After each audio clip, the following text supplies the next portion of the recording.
wash your hands. Hey, I'm Austin. And I'm Ryan. And this is the Spring Chat. Where we talk all things Disney. Resorts. Shopping. Food. You can catch us at 8:30 on Thursday nights on Facebook. YouTube. Twitch, and now Spotify on Amplified Network.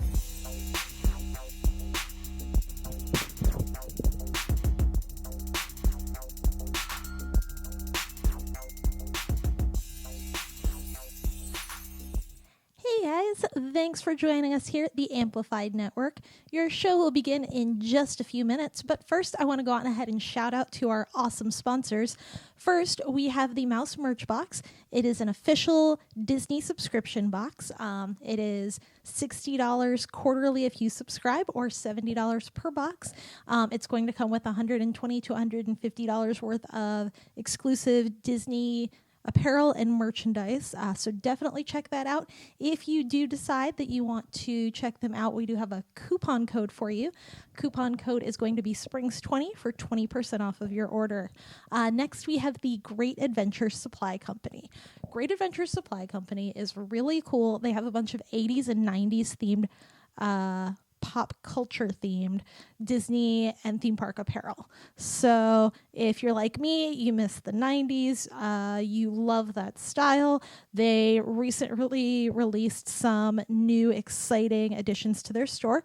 Be sure to check them out. And we also have a coupon code for the Great Adventure Supply Company that's going to be Magic15 for 15% off of your order. So thank you so much for joining us. We greatly appreciate you and our sponsors. So stay tuned here on the Amplified Network. Your show will be coming up soon.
What's up?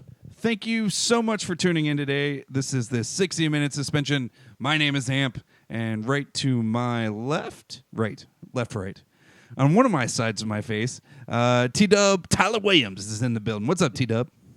Yo, man, what's up? Welcome on in, everybody, to 60-minute suspension. Happy to be here. Happy for another week of drama, fun, packed stuff.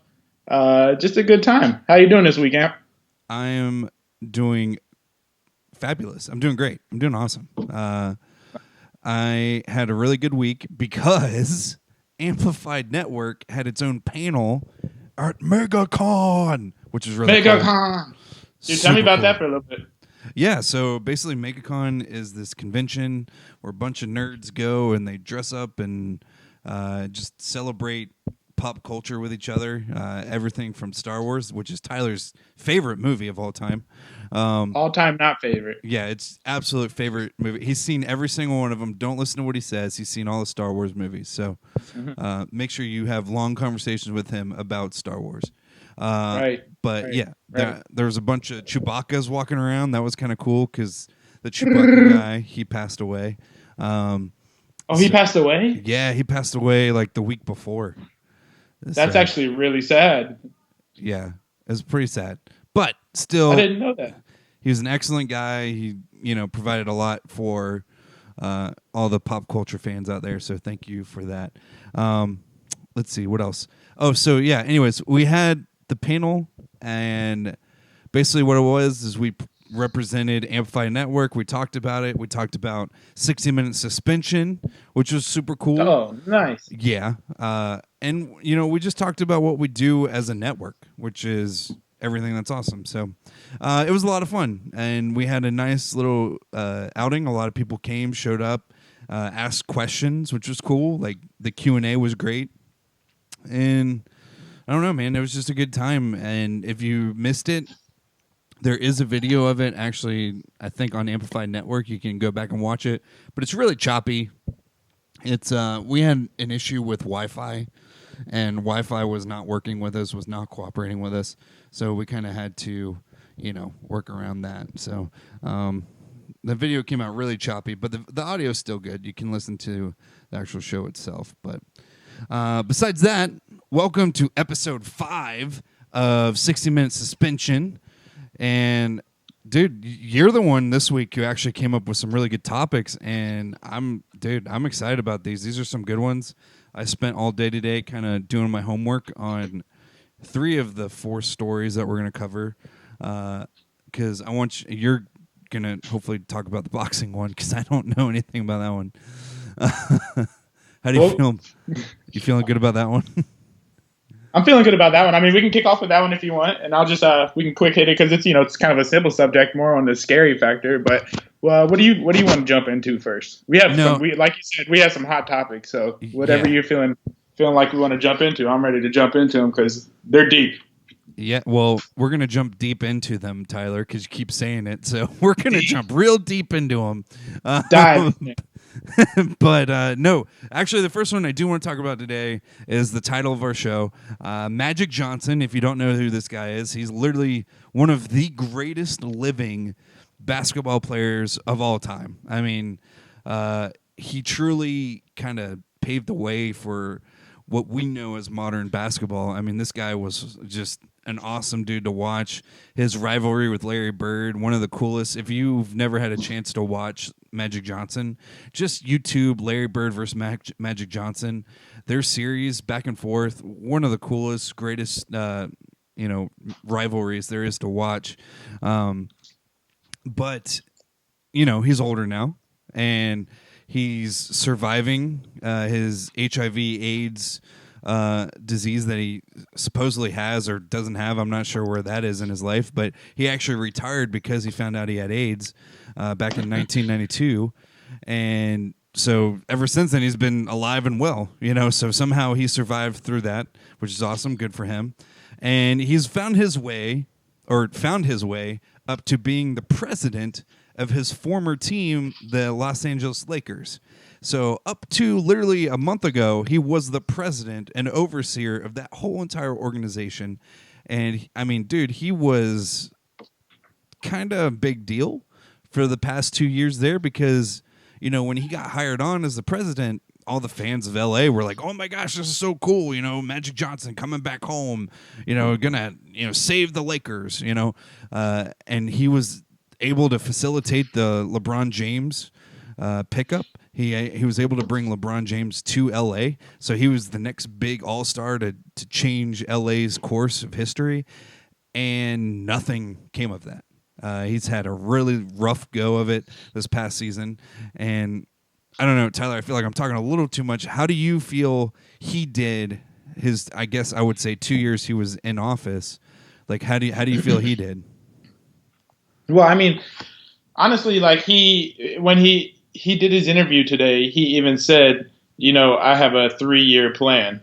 So he wanted to give essentially Rob Pelinka the job and just hand it over to him after 3 years. But some other things came about, and it felt like he felt like he had to step down, so he felt that way, and he went ahead and resigned or whatnot without even telling Jeannie Buss, the owner, or anything like that. But in his 2 years there, I mean, he got LeBron James. That's pretty big news, Like, That's a big what better can you do than get LeBron James, So the interview that you're referring to, he did with First Take, and he came on First Take, and him and Stephen A. Smith and Max Kellerman, they kind of, I wouldn't say they debate about it. He just shares his side of the story, so you only hear the one side, which is his side. Now, obviously, fans and people who are big fans of Magic Johnson, that's kind of the only side they're going to listen to in the story. So I tried my best to dissect the opposite side of that story. I tried my best to understand where Magic's hostility, where he's feeling it from. In the interview that you're referencing, Tyler, Magic says before he got hired that he talked to the owner and he said, hey, look, I am a business owner first. I have all these other businesses. I have all these other things going on in my life. Those come first. So with that being said, just know I'm not going to be in the office every single day.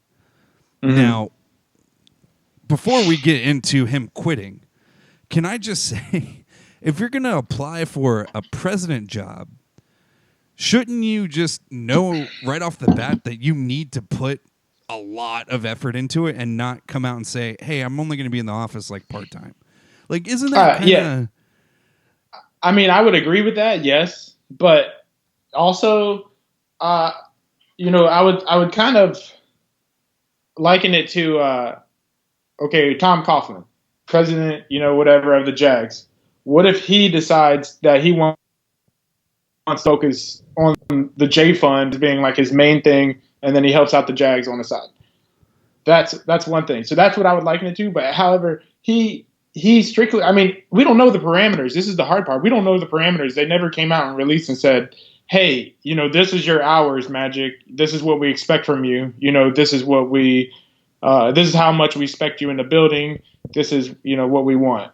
It just was never, I don't know the details of it. So, yeah, if you're a president, though, you got to expect a lot of responsibility. And he was wanting a lot of responsibility. He wanted full control of the roster, but how do you do that if you're not in the building every day? See, and that's where my problem lies with the story that he shared on First Take. He comes out and he says, I told him that I wasn't going to be in the office all the time. And then he said that when he came to the office, he felt like there was a lot of back talking. There were people questioning his leadership in the office, questioning the fact that he wasn't in the office as much as they would like to see a president in the office. And I mean, at the end of the day, from that point of view, again, with all due respect to Magic Johnson, but from that point of view, if you're wanting that responsibility, you need to own it. And in my opinion, I do feel like he failed on that part, because there are a lot of stories that have stated that, and he even said it to himself, he didn't come to the office as much as he thought he needed to come to, and I don't think it was a matter of like he wanted to be in the office more often. I think it legitimately was, hey, I have all of these things on my plate going on all the time. My businesses are more important to me than this NBA franchise that they've entrusted to me to be a part of and to kind of take the reins of. I mean, if you sit there and you ask for a responsibility to control the roster and change the roster and do all that stuff, well, you need to go out and scout. You need to go out and make these phone calls every single day that need to be made. And if you're not in the office, I mean, how are you doing all that? So I don't know. From that point of view, it sounds like he wasn't doing his job to the full, with full. I don't know how to word it, with the fullness of his heart. Or like one of it was his number one passion, and that's been what's been muttered around. I kind of watched some interviews and they're like, this Magic Johnson is not the same, player that played for the Lakers You know, he's not giving his full president,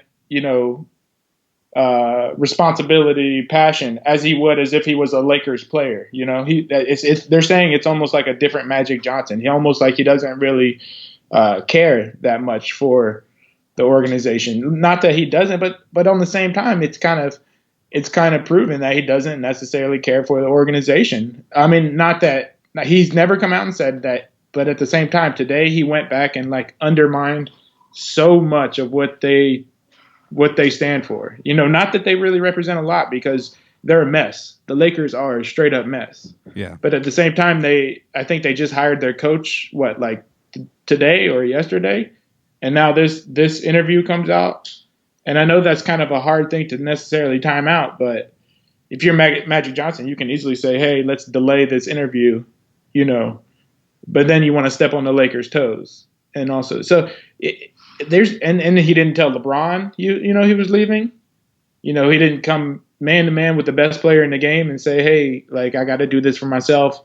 There's some snakes in the building. I just got to get out, So I thought he just didn't tell anybody. It was just like a up and quit. No 2 weeks notice. No, hey, I'm stepping down. No, hey, nothing. So yeah. It was. There's a lot of angles to this, man, and it's like you can pick and choose your side. So another angle to add to the angles that you're already bringing up, and I don't know if you knew this, Tyler. I actually had to do some investigation to see if it was true. So First Take has a rival show called Undisputed on Fox Sports 1. And they had some words to say about Magic Johnson's words and how he decided to come out of the closet. And so he came out of the closet. Then he left the organization, sorry. But a beat writer for Fox Sport 1 who previously worked for ESPN was on the show and stated that ESPN was working on an article that was going to basically speak ill will of Magic Johnson and his conduct of his employees. He came out and he said that, basically, I'm paraphrasing because I just watched the video, but basically, they were writing an article, a piece on former employees and current employees of Magic Johnson who would go and basically open up about what it was like to work with Magic. And the Los Angeles Times, Tanya Gingali, she says this: as word spread through the Lakers organization and the NBA, several people wondered whether Johnson's departure was related to a yet-to-be published article by ESPN that is said to address allegations about Johnson's conduct with employees. And then Johnson, in rebuttal to that, Magic Johnson, in rebuttal to that, said that story is wrong. And that was it. No backup to that, just saying that's wrong. Johnson did go on and he did say, for people who have known me my whole life and have been around me, people who have worked for me, they say that it's like they've known me for 40 years. So this is another one of those he said, she said moments. The article hasn't been published, but the guy on Undisputed who was talking about this said that they started working on the article back in November. So it doesn't take 6 to 7 months to publish an article, especially for ESPN. I did some more research on other websites, like sports websites, just like the Turf. Make sure you check them out. The Turf. Make sure you check it out. But this wasn't from the Turf. It was from another organization that does their articles, and they reached out to ESPN and they asked ESPN, what is the validity on the article that you're working on against Magic Johnson and his misconduct of employees. And then ESPN wrote back a very professional PR move and said, we do not speak about any yet or to be published articles that have not been published or edited yet. I apologize for this inconvenience. So we don't know if this article exists, but if it does, and if it does get published, you have to imagine that if Magic was still at the Lakers, he would probably get fired. I mean, that would be the first, if it came out to be true. I don't know. What are your thoughts? Honestly, I really didn't know anything about that. I had no idea that that an article was coming out with all that information. So if that came out and Magic just wanted to quit because of how he mistreated his or how he conducted himself around his employees or how he treated his employees and peers, then that could be a big issue that maybe might later arise. But I really didn't know. I really didn't know about that. So that's interesting. Yeah. And all this information that I'm sharing with you folks, please, do your own research if you want. Magic Johnson. The video that I'm referring to, I just did Undisputed. I just searched Undisputed, Magic Johnson, post firing or however you want to word it. Mm-hmm. And it's literally just the panel of Skip Bayless, Shannon Sharp, and the NBA analyst from ESPN who's now with FS1. I forget his name, but he brings it up and he talks about it openly on national television. And I'm like, wow, if this is true and this comes back to haunt Magic Johnson and any of these, allegations are true, he's going to be in a lot of trouble and he's going to really mess up his, who he is, because everyone who's ever worked with Magic or been around him, he's a really nice guy. I've never seen him out of character. I've never seen him mad. I've never seen him, mess up once ever. So, if these allegations come out, it's going to be rough. At the same time, like I haven't seen him mess up, but like I would consider this a mess up. Like I would consider this Hold on for me 1 second. Oh. So yeah. So we got Magic Johnson. I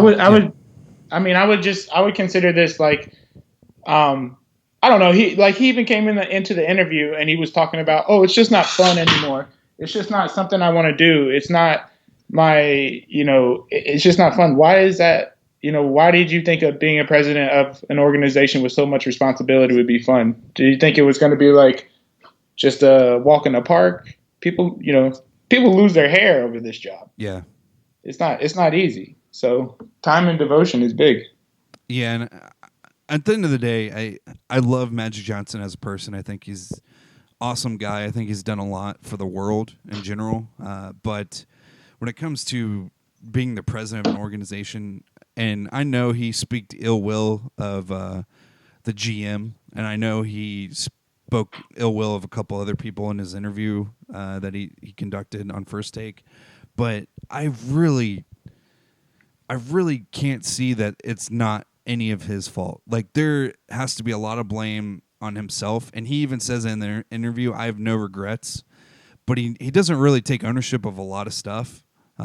He really didn't apologize for anything, and I think he needs to kind of look back at how he handled the job, because right off the bat, man, you're the president of an organization and you tell the owner, I'm not going to be in the office every single day. Like, what? Why are you doing this job then? Like, obviously your focus is on your own businesses, your own entrepreneurship. So focus on that. Don't butt into an organization that's trying to bring championships and try and, make a city happy. Don't affect a whole entire city from you. Yeah, I completely agree. And then, it was just kind of irresponsible, and it tarnished his name. And I don't think he'll ever be able to get another NBA job, as far as front office, at least. I don't know if he wants to coach at all, but as far as front office, it'd be hard for people to trust him, especially the way he came out guns a-blazing this time, Yeah. So, and then how do you feel look at it from Magic's point of view. Would you be able to work with while being undermined so much? Would you be able to, you probably, I think I would want to quit as well if the same circumstances were there. He's got somebody backstabbing him in Rob Pelinka, who's wanted his job, who Magic said, hey, I'll give you the job after 3 years. But Rob wants to, expedite the process. And then you got other people making roster decisions like Tim Harris. Tim Harris is a businessman for the Lakers. He's not somebody who makes roster decisions, coaching decisions, He's not a GM. He's not a coach. You know, he figures out how to market the Lakers and whatnot. That's, you know, just things like that. I'd want to quit too if I was Magic, but Yeah. I would do it in a different way, or I would demand. I would throw my legendary status around. You know, I'm Magic Johnson. You're gonna respect my decisions. I came in here. You said I could make the moves I wanted to move. I would have full thing, and now it doesn't happen that way. I mean, it would have to be one or the other, but I would do it the right way. You know, give them some time to figure it out. Yeah. Not just leave them. I think at the end of the day, I mean, from my point of view, if I was Magic, I don't think I would have taken the job. I would have done a different thing. Like I would have been like the face of the company, or I would have been kind of like what Tom Coughlin does with the Jaguars. You know, kind of just make up a title for me. I don't care what you call me. Call me, you know, player personnel, or you know, overseer of general manager, or general manager assistant to player person. I don't know. Make up whatever you want, but don't be this high ranking position in a. I mean, it's basically a company, and then be upset when you're not in the office and people come to your office and are like, "Hey, Magic, can you help me?" No, you can't because you're not here. Like, that's not fair. Well, I mean, saying fair is not a good term, but it's not professional to condone that type of behavior at any sports organization or any level whatsoever. I mean, I'm like, you know, when I worked at restaurants, or Tyler, when you worked at restaurants, like past the GM, once we go past the GM, you only have your regionals or your, you know, your department area managers, and then past that's the owner. So if you have an issue with the GM, your next step is obviously that district manager or the, you know, the higher up of the GM, and then finally you would have to go to the owner. But if that district manager isn't there or that regional manager isn't there, you're kind of stuck. Like you don't have any options. Right. And when you take that away, when Magic took that away, I think he really lost a lot of personal relationships. And I don't think this article is going to be true. I don't think Magic ever has any misconduct towards his employees. I think those are just angry ex-employees who just want to make up nonsense about him. But I do feel like the relationship there was broken. I do feel like Magic's absence from the office hurt a lot of business relationships in that organization. I agree. I definitely think he hurt his business relationships, and I think. Well, I agree with you. You shouldn't have taken the job. You probably should have ventured to focus on like the Dodgers, his other, you know, and all his other business. And I think he saw LeBron coming. You know, I think he saw that as pretty much going to happen, a guaranteed thing, and he thought he saw an easy track to another trophy of, you know, another ring, but this time, you know, in the front office version. So, well, it's not happening for him, though. Yeah. I also thought it was interesting in that interview when you ask him, when you watch it and they say, is LeBron going to win a championship with the Lakers? He's like, oh, yeah, I think so. It'll happen. I'm like, okay, all right. Yeah, you don't even believe it. That's why you dipped out of there. I think that was the other thing, too, man. I mean, at the end of the day, after 2 years and you can't pick the team that you were told that you could pick, I mean, from Magic's point of view, I think he was, you know, spot on with his decision. I mean, looking past all the unprofessionalism on his end, from a sports idea, think about it. You know, Magic Johnson, the legend, who's brought in championships to LA. You know, he comes back to save the organization, and then 2 years later, it's like we haven't made the playoffs in 2 years with Magic Johnson. Right. You know what I mean? Like that does not look good. So, you know, I mean, from Magic's standpoint, and you know, keeping his, you know, public, you know, persona strong. I mean, realistically, running away from this sinking ship is probably better than, you know, saying I'm the captain of the sinking ship. You know, I went with it all the way down. Like, no captain's ever going to be proud of saying that. So, yeah. So, anyways, let's move on because we got some really good stories as well. Ben Roethlisberger, Antonio Brown, yes, the Antonio Brown who we were talking about in our very first show, who complained about a young rookie receiver who wanted to look up to him. That same Antonio Brown. So Ben Roethlisberger conducted an interview, and I gotta say, did you watch the interview, Tyler? I did not watch the interview. Oh I my couldn't gosh. really find it though. But I caught some of the transcripts. Well, the reason you couldn't find it is because it was conducted by a local Pittsburgh news station. Yeah, I knew You that. could find it. Yeah, it's a little ridiculous. And then in the interview, if you actually look at Ben Roethlisberger, he's clean cut, just got back from the barber type look. He's got his baby blue polo on and his khaki shorts, short shorts on. His fingers are interlocked. Basically, what I'm describing to you is a very coached person who picked his spot perfectly to do this apology for Antonio Brown. Like, he picked the perfect situation, the perfect scenario to not get any real bad lashing for the way this apology was set up. It almost felt scripted, man. Like, if you get a chance, please go watch this apology from Ben Roethlisberger. It's on YouTube. I mean, literally just look it up anywhere you want if you're watching. I mean, this thing is so scripted. It's just gross. So I mean, yeah, you could even tell, and just like I was reading, I was like, I mean, is there like a book you pulled that out of? Is this plagiarism? You know, like what? It's not a real apology. What did you even do this interview for? First of all, yeah, exactly. That was the other thing. Like, why did you feel like you needed to do this?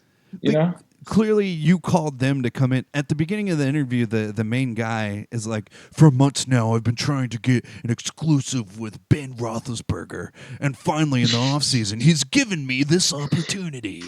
It's such a load of horse crap. Like, Ben Roethlisberger obviously invited the guy to his house. Like, obviously was like, hey, man, I just, I gotta, apologize to AB. Do you mind coming over?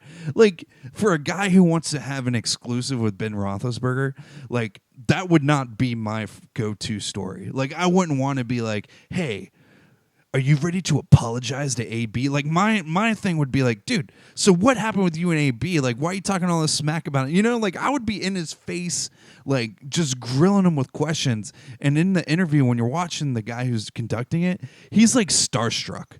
Like, this guy is so beyond excited that he's in the room with Ben Roethlisberger and just breaks all the reporter rules. Like, doesn't even try to push him. He doesn't push Ben on anything. That's why I say it's scripted, because, like, the guy's just, like, nodding his head and smiling and, yeah, Ben, you're completely right. Like, you are so sorry for every decision and everything you've ever said.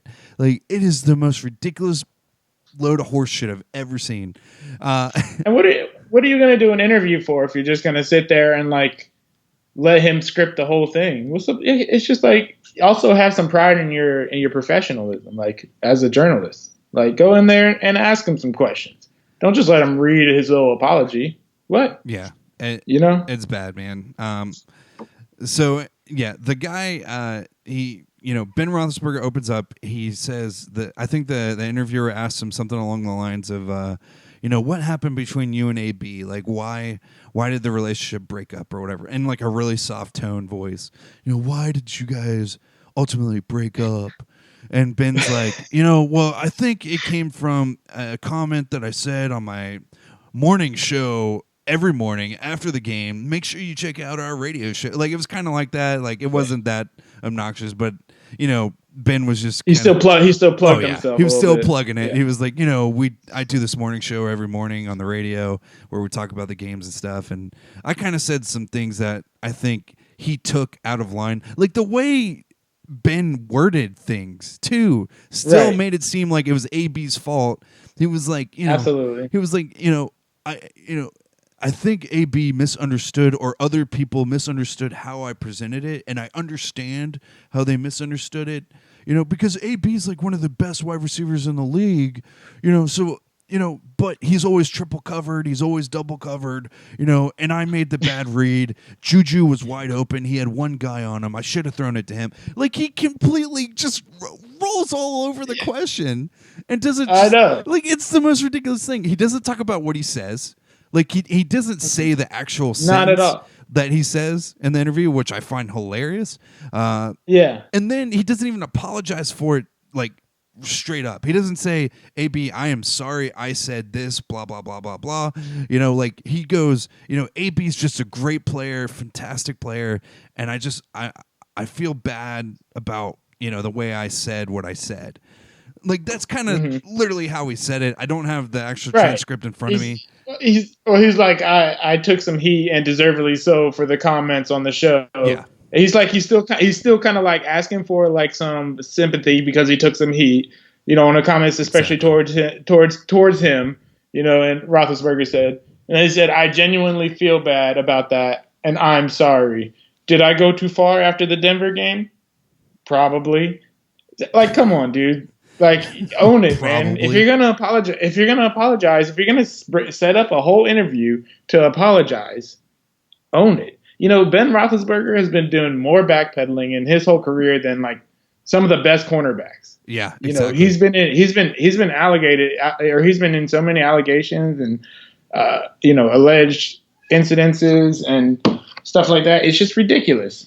It's bad. And then he goes on, and like I said, when I was telling you about him saying sorry, he doesn't really say it. He says, I just pulled up the transcript. Awesome. So that's the thing about media and social media. As soon as you say sorry, it's only goes so far. You can't take it back. And I wish I could, but if that's what ruined our friendship and relationship, I'm truly, genuinely sorry about that. So he's not even sorry about what he said still. We're just outlining that. He's not sorry about what he said still. He's only sorry about their friendship being ruined and their relationship being ruined. So he's not real yeah. Real quick. Can we just both like read something in our best Ben Roethlisberger voice? Yes, please. Real quick. So you read a line and then I'll read a line. Okay. Yeah. Which line are we reading? You just go ahead and pick whatever you want, and I'll pick whatever I want. I just want to see who has the most applicable Ben Roethlisberger voice. Okay, I'm going for really apologetic Ben. Here we go. Okay. And I wish I could, because if that's what ruined our relationship and friendship, I'm truly, genuinely sorry about that. That was Ben. That was Ben. All right. This is Ben saying he tried to reach out to Brown. Okay. I've tried to reach out to him a few times. I sent him a message, called him.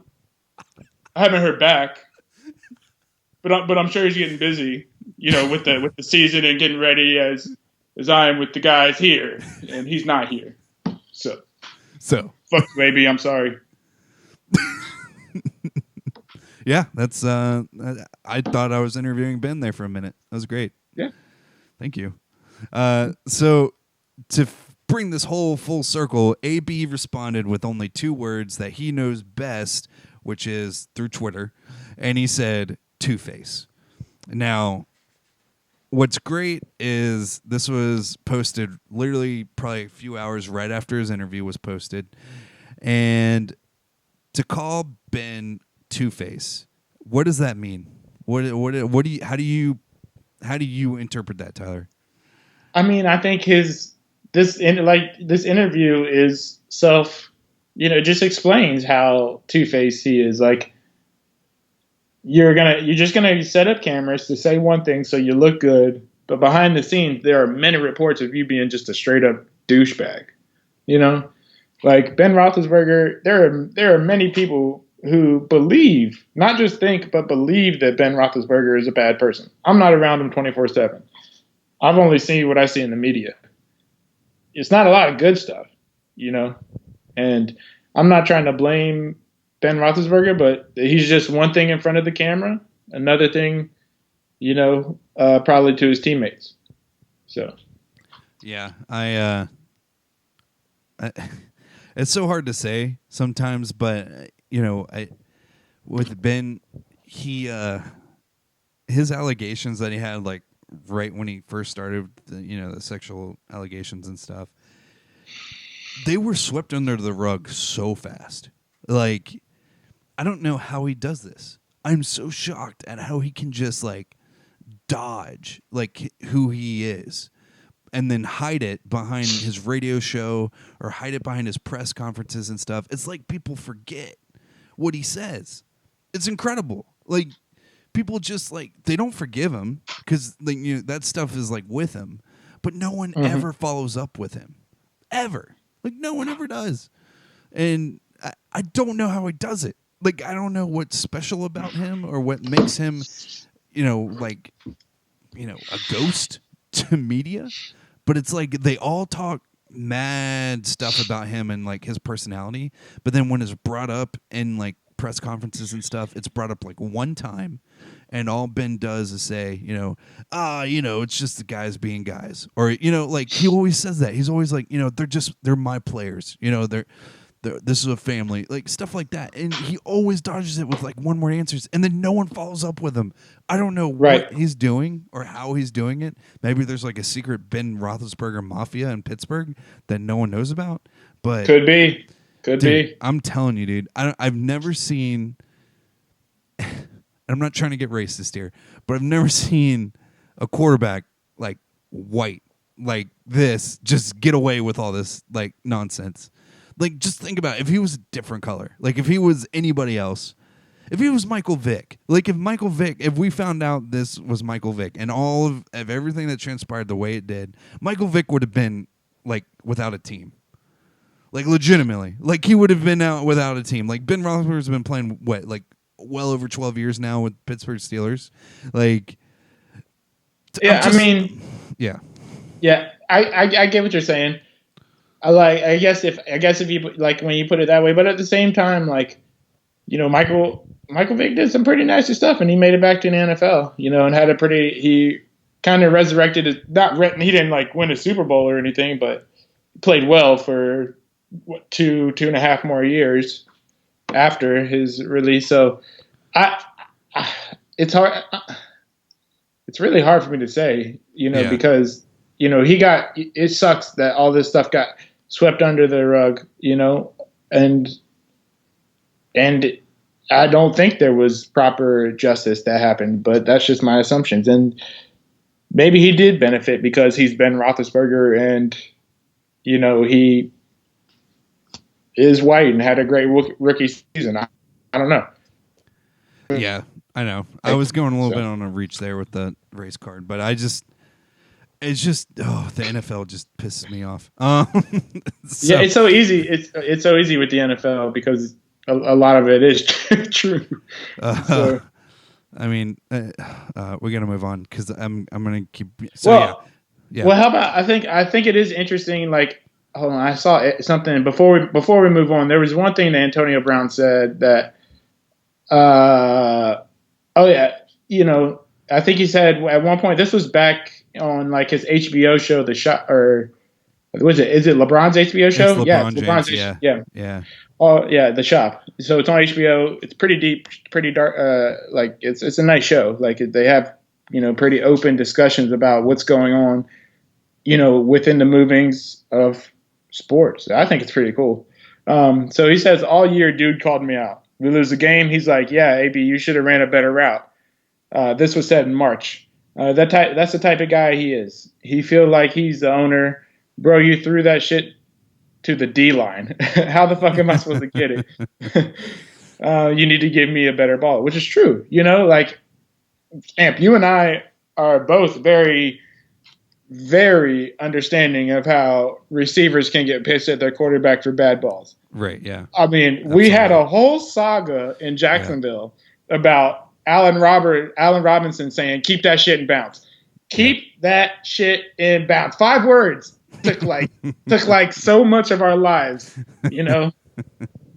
And so and Brown never did that to Ben Roethlisberger. But Ben Roethlisberger does throw some duck ass balls a lot of times. Like Jalen Ramsey had some pretty incredible interceptions, but some of those were some ducks. Against when they played each other. He's not that great of a quarterback, and he benefited.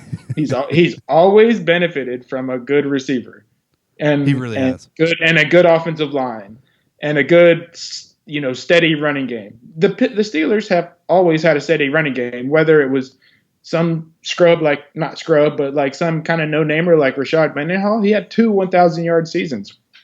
Rashad Mendenhall,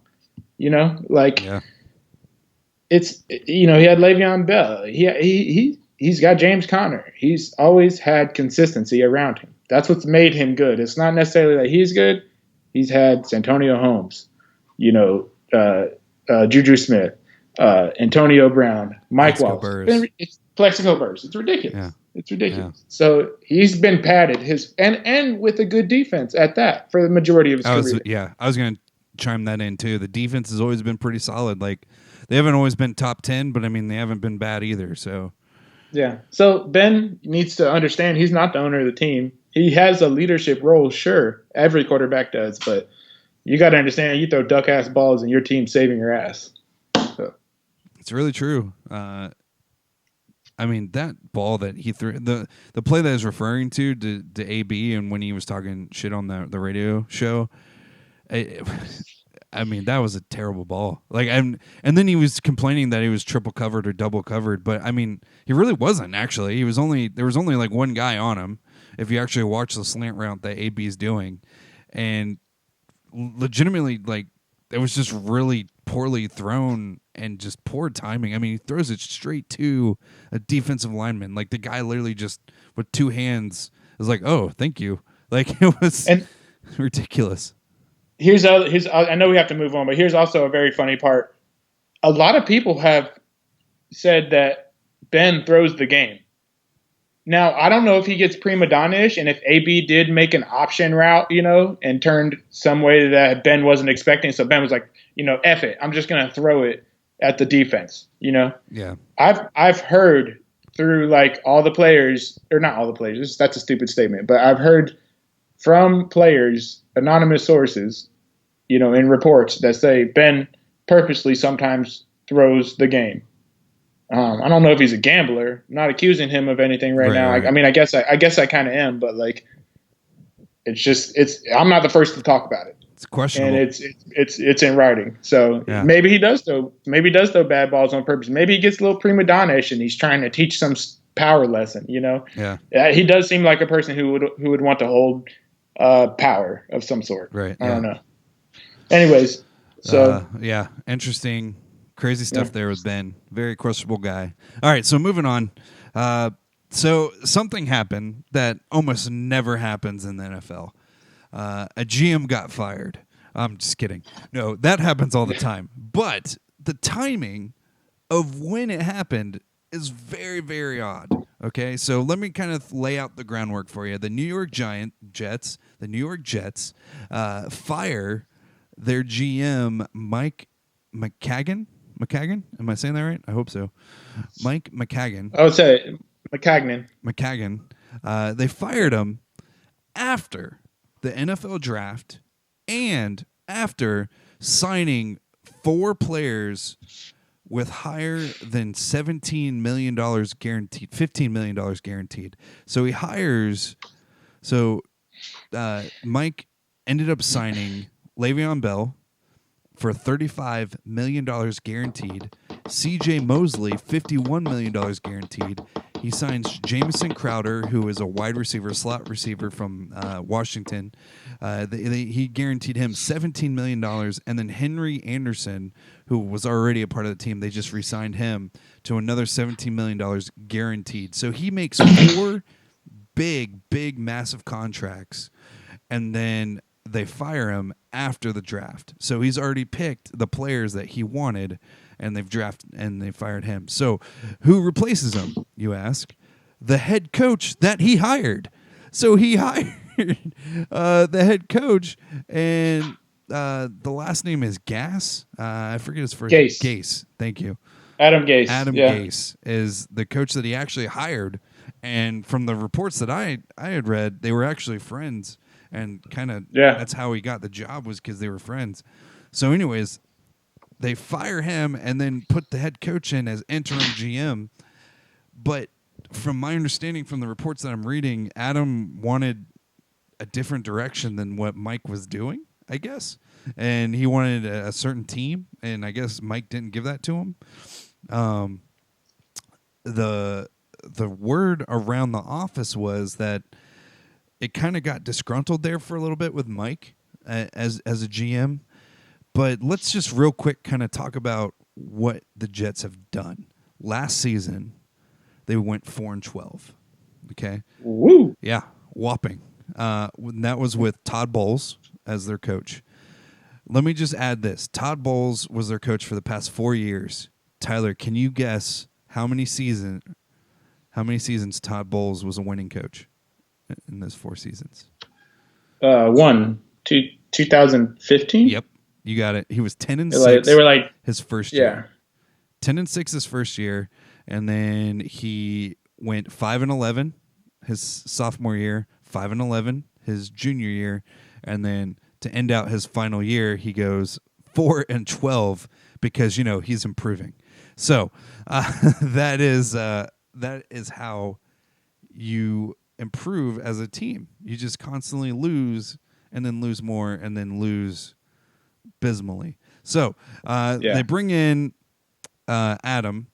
He gets his quarterback, Sam Darnold. And if you don't know about him, Sam Darnold is an excellently average quarterback. He is so good at being average that he makes like below average quarterbacks look pretty bad. He's pretty average. But man, can I tell you what? This guy makes Ben Roethlisberger look like a top 3 quarterback. I mean, this guy is so good. He made Blake Bortles look almost better than him. That's how good this guy is. He almost made Blake Bortles look better than him. Like, that's how good this guy is. Okay, I just want to express how great Sam Darnold is. He's your future, Jets fans, and I hope you guys are really excited about him because he got some help.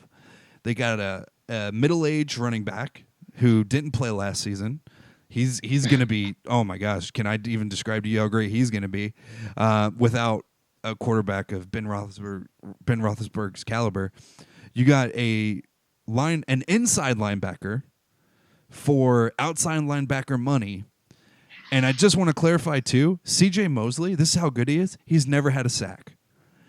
In all the years that he has played football and professional level, he has no sacks. But you just gave him I didn't know that. But you just gave him $51 million. That's how good he is. I mean, this guy's a stud. And I mean, I'm being sarcastic. I mean, CJ Mosley is a pretty decent player. He's pretty good. But $51 million for an inside linebacker? And then Jamison Crowder. Can we just real quick, I have his stats here because I know all of you want to know how great this player is to get $17 million. First off, you want to know how you get $17 million? Tyler, do you know how to get $17 million? I know you got to be Jamison Crowder. Yeah. But I don't know what you have to do to be so let me give you the $17 million. Yeah. Let me give you the stats on how to get $17 million. Okay, you ready? You have to have, in 4 years, you've been a professional for 4 years, you have to have absolutely no 1,000-yard games in a season. No 1,000-yard season game, like receiving yards, okay? You have to have one of your 4 years, you have to have received the ball at least 67 times. Received it, okay? Now, to get a target, you only have to get at least over 100 targets, 1 out of the 4 seasons, which, that's great. And then this is the big kicker. In 4 years, a $17 million receiver has gotten 14 touchdowns in 4 years. Yeah. That is terrible. That is terrible.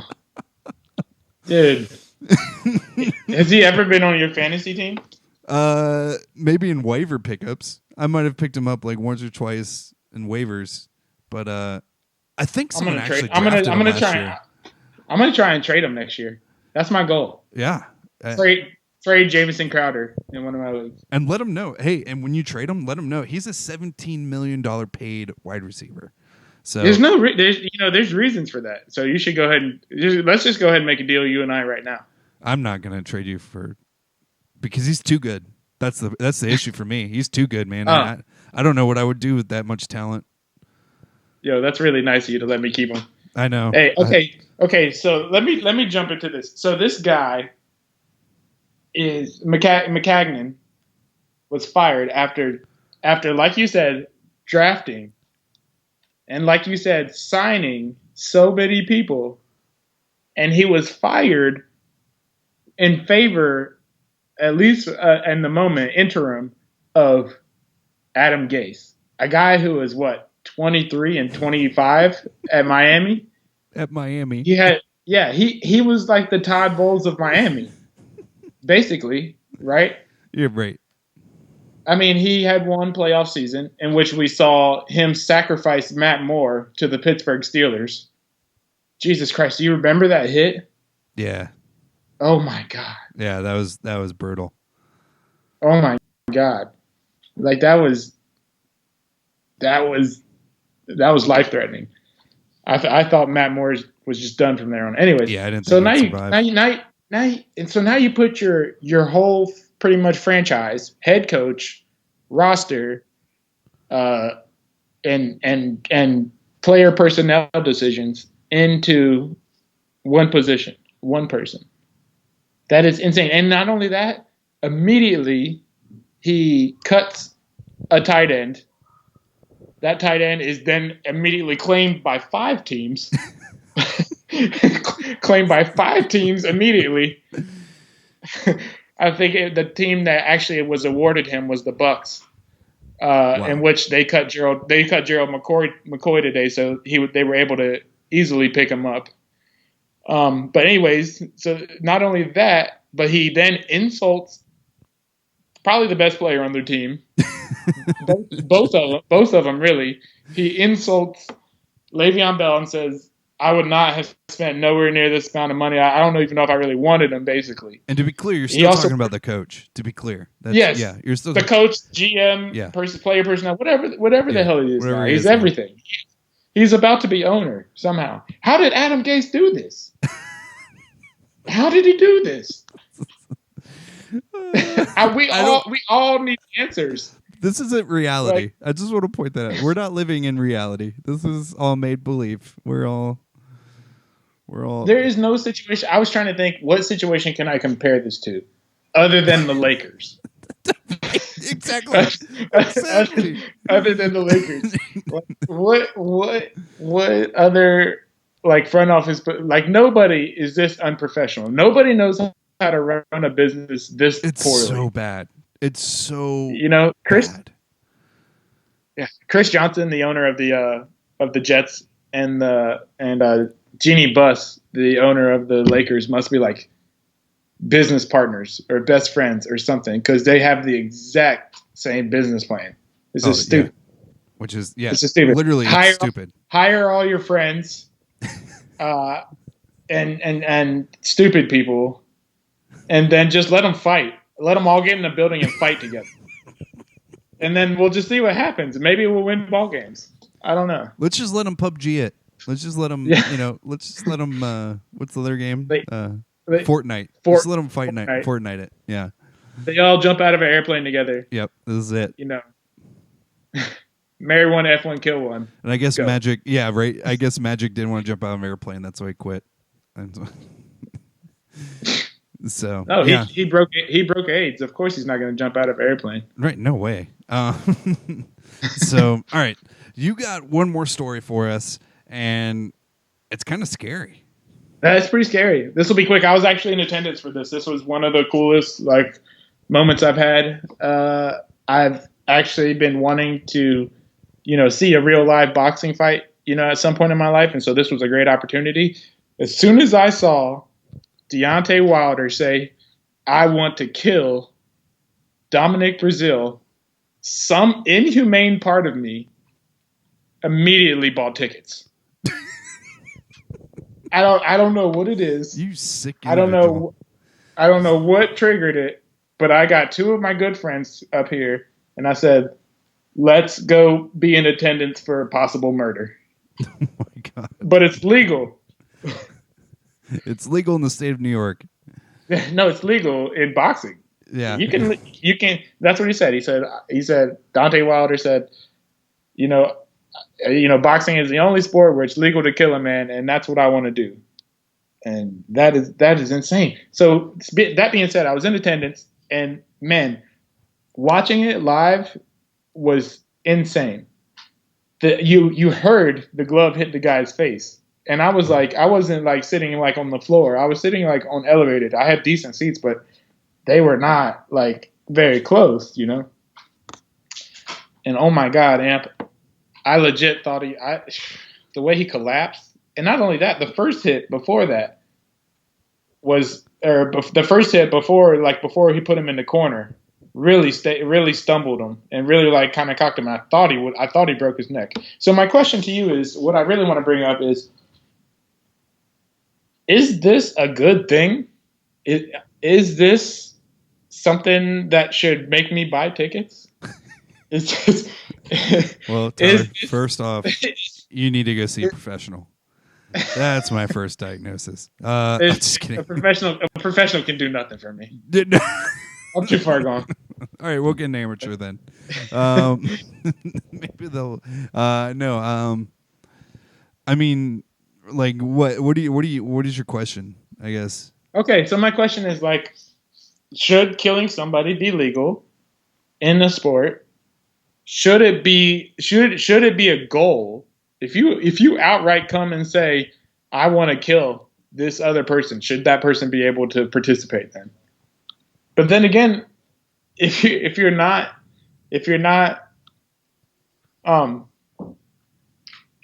aiming to kill them, you're probably going to lose. You know what I mean? Yeah, I mean, I'm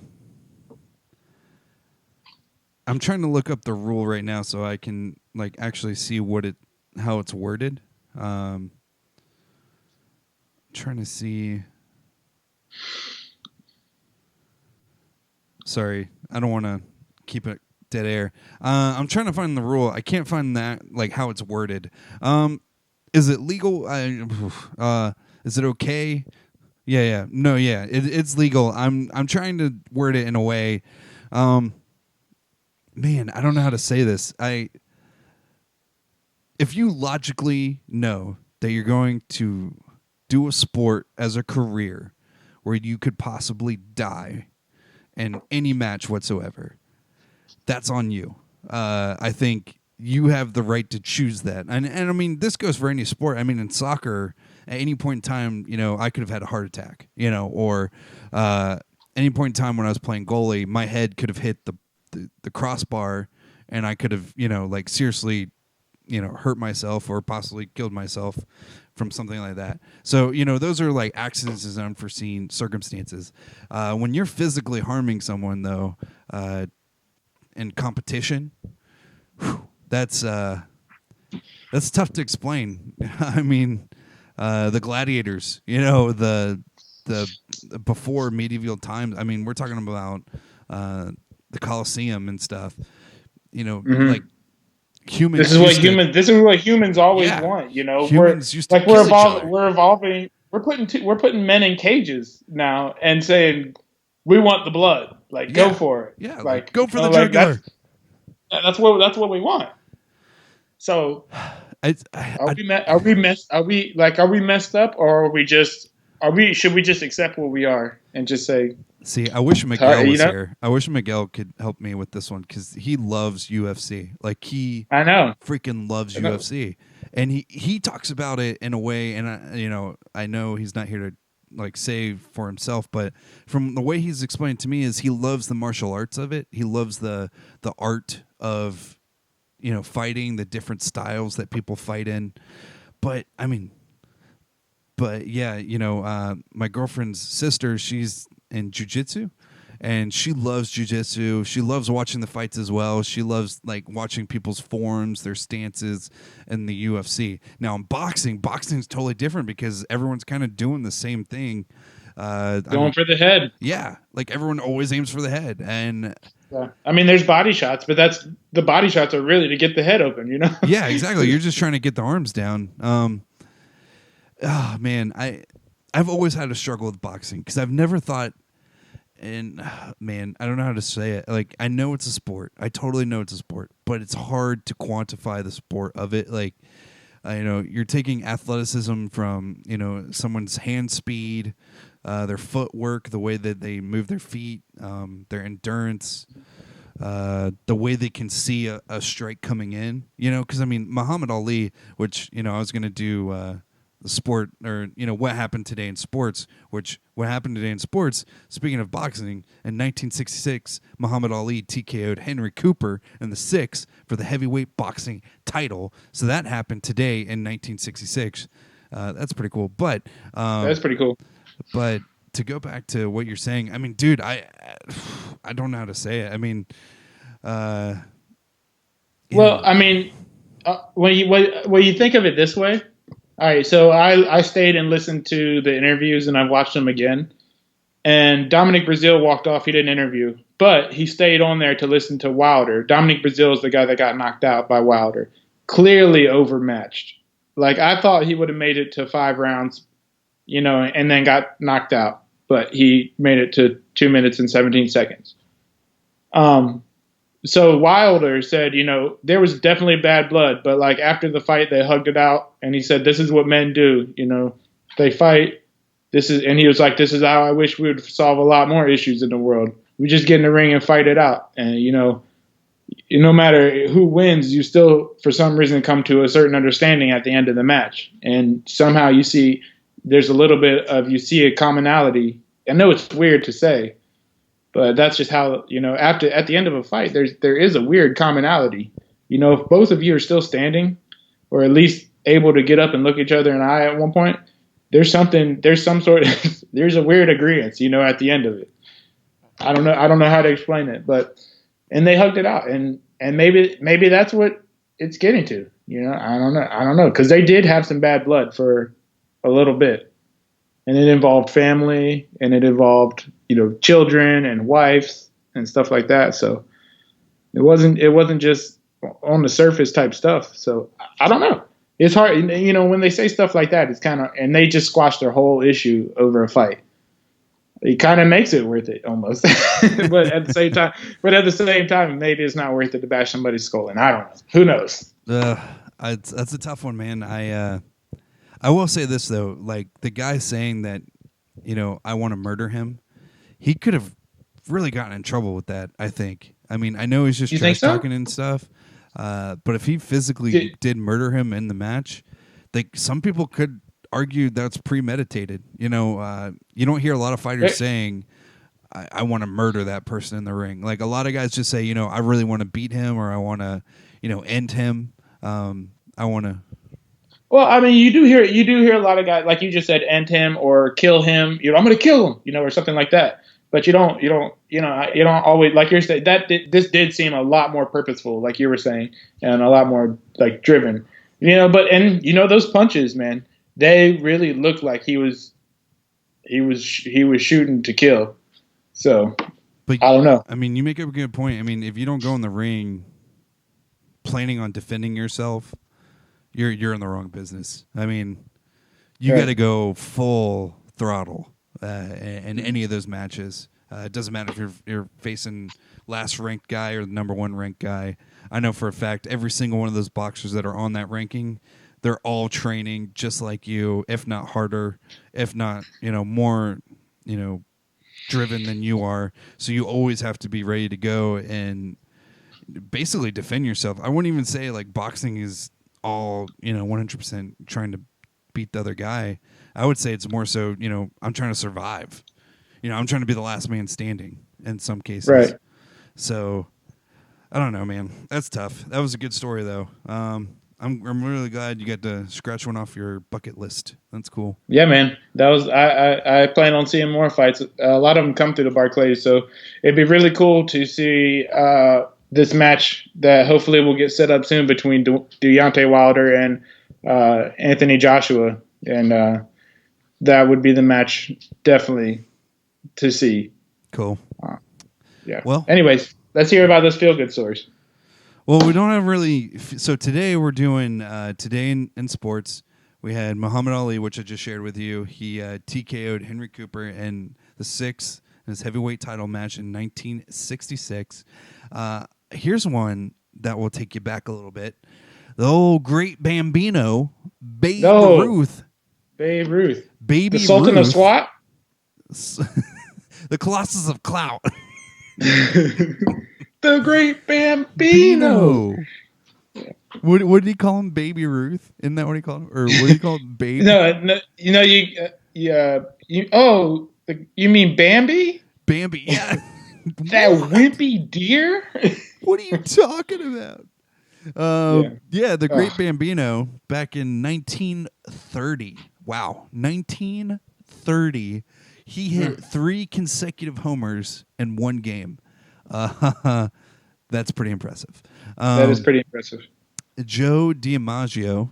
If you don't know, if you don't know who this guy is, he's another great. He hit a full cycle, so that means that in 1948 he hit a full cycle, which means every time he went up to bat, he went single, double, triple, and then finished it with a home run.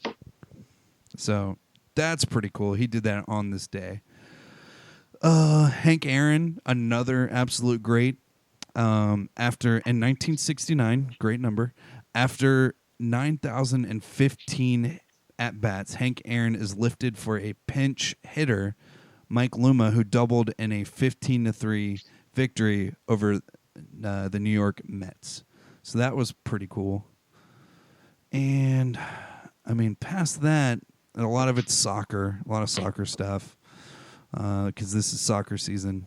But pretty cool stuff, man. Dude, you're missing the one, bro. Crap, there was one there. Was it a birthday? Come on, man. I can't remember. No, it's my favorite one. Crap. Yeah, it was a birthday. Was it a birthday? I think it was a birthday. Yeah, it was a birthday. I got it for you. I'm ready for you. Uh-oh. Was it it wasn't a birthday. It was a birthday. Are you ready, man? Yeah, I'm ready. On this day, 1983, Ricky Williams Oh, yeah. setting the path ablazing, running and burning. My boy, born today.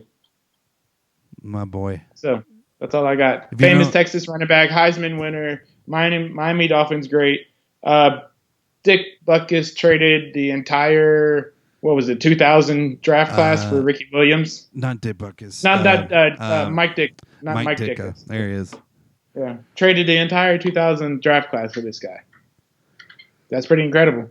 That's quite impressive. I'm not going to lie, though. The person on the other end of that trade, I would have been kind of bummed about the 6th and the 7th pick. I would have been like, dude, no. What I want is this year's first round all the way to the 5th, and then next year's 1st and 2nd. That would have been brutal. You might have pulled one over on the old Ditka. See, that's the problem when you're in control of, because Ditka was both the Saints general manager and the Saints head coach. That's Adam Gase is going to mess them up, dude. He's going to mess them up, and he's like, he's going to pull. No, they're Ditka. talking. They tried to get Peyton Manning. The Jets did, but I don't think it's going to happen. No, that's not going to happen. Peyton said no. Yeah, good for him. So. And then Made there's a one smart more. decision. This is a cool story. Deion Sanders was married today in 1998 out in Paradise Island, Bahamas. So, Oh, nice. That's pretty cool. that's Nassau, Atlantis. So yeah, he got Cool. married out there. But anyways, thank you guys so much for tuning in. This is always, as always, this is a pleasure. I am with my boy T-Dubs. Yo, and I'm with my boy Amp. We are 60 Minutes Suspension. Be sure to check Amp out and all his shows here on Amplified Network. There's plenty of shows that he's about to tell you about, but I'm going to go ahead and tell you a little bit about the turfsports.com. Please go and check me out there. I write for them. Still putting out draft grades, actually finishing up this week with NFC West. So we're talking about Arizona Cardinals and Oakland Raiders and I'm sorry, not that. Anyways, check it out. It'll be on there. It's going to be dope. Also other pieces on the turf. Check those out, the turfsports.com. Turfsports.com. And as always, make sure you guys check out Animate Club. They are right after us tomorrow at 8 p.m. They're the next show in line of our awesome schedule. And then Thursday, we have the Springs Chat.